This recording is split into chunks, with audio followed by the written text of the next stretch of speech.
halimbawa, binubuli ka or tinitease ka ng mga friends mo, tapos pwede mo sabihin, tama na, tigilan mo na ako, di ba? So, pwede mo sabihin, stop, no? So, sa Nihongo, pag ganyang situation, pwede mo sabihin, yamete or yamete kudasai. But, halimbawa,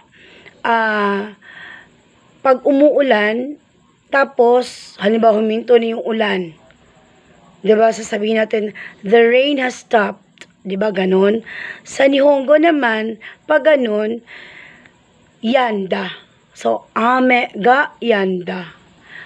But, halimbawa, you're moving or yung sasakyan, no? Tumatakbo. Tapos, huminto siya. Stop din yun, diba, sa English. Sa Nihongo naman, yun ay tomete or tomaru